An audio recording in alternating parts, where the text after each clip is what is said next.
Hey guys, it's Jan, Not a Real Farm. So we are finally at the stage now where we can pick our horseradish. We've had enough chill at night.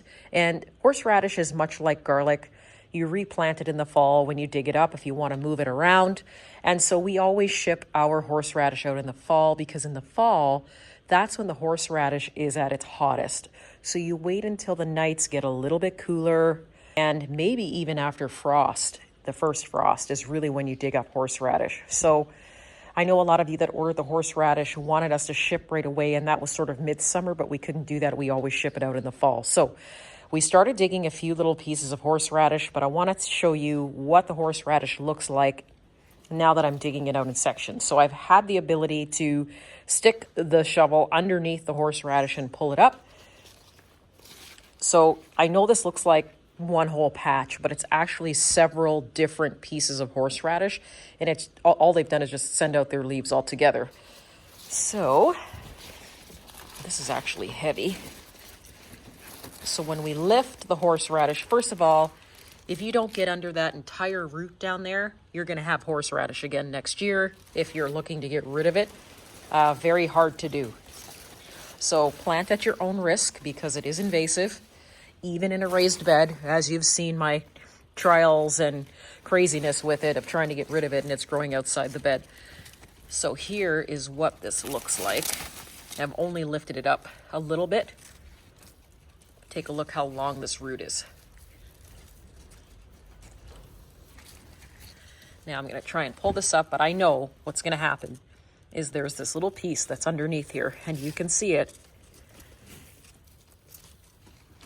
And it's going to break off, and I'm going to have horseradish back in this bed again next year. All right, let's pull this up.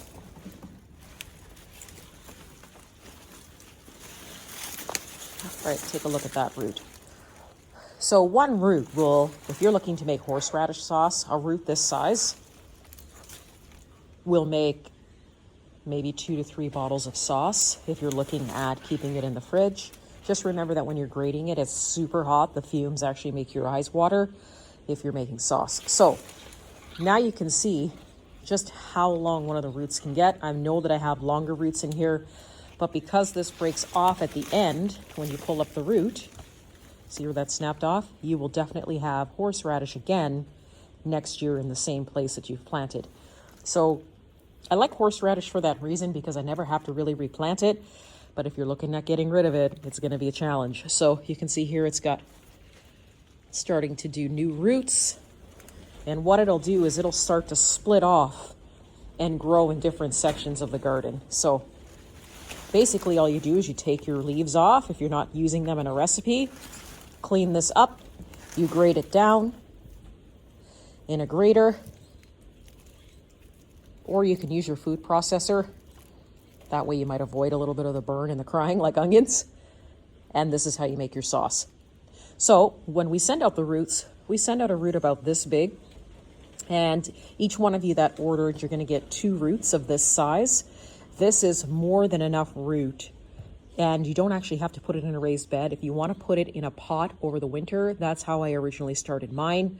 I know there's a lot of videos where you're taking the root and you're laying it on its side in the planter or things like that, and you don't need to do that. All you need to do is just take your piece of root and literally push it into the pot. That's it. There is no specialties or anything with horseradish. It will survive. You cannot kill horseradish. Take it from me. So that's one root. There, and I've cut the leaves off of it so we can pick it up to show you. Get that out of here. So that is one horseradish root, and an incomplete root. It's actually broken off. So it's pretty impressive, right guys? Normally what I do now is once I've started in an area, I'll just keep going across. So some of these are going to be smaller roots than others, and that's okay. You don't need a big piece of horseradish to get going. So this one is going to be smaller. Smaller, but still potent.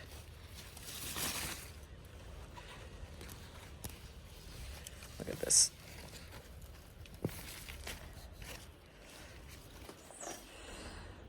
And we still have another new root growing. You see how long that is? So you could essentially even break this piece off and plant it, and that is going to root and give you your nice long horseradish leaves. So for shipping purposes, what we do is we snip it off here, and the root size that you get is this big when they're thinner. And they're going to root just as good as the smaller chunks that are thicker. Okay, so now what we're going to focus on is moving over. And the next big root that I'm going to dig out is actually over there. And so I actually have to get the shovel for this one, because these can be extremely hard to dig out of the ground. Just got to dig right in there. You got to try and get the shovel as far under the root as possible. Otherwise, what will happen is it will break off. It's going to do that anyway, but your main goal is to try and get the main part of the root. Did you hear that snap? That tells me that there's a piece left behind. Okay, so then you take your shovel out of the way. And then we're going to lift this piece up. So this one is several pieces together. So we have this guy.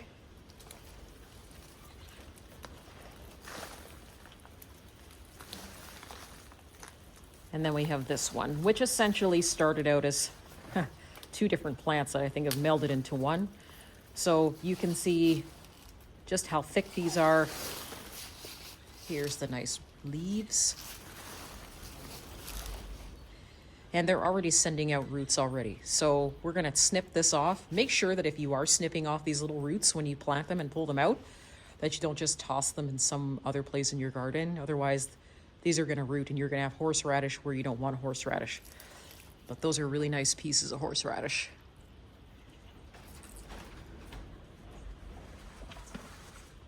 All right, we might as well keep going. See what we got. It's another big root over here, so let's move the camera over so you can see. All right, let's dig out our next piece and see what that gives us. So once again, get your leg in there and shovel. Try to get underneath the root as much as you can. Go.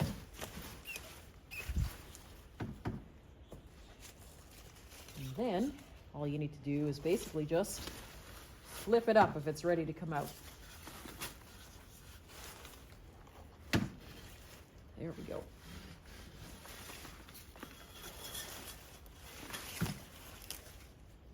There we go. So I'm going to get rid of these leaves. You could use this in a recipe if you wanted to. Let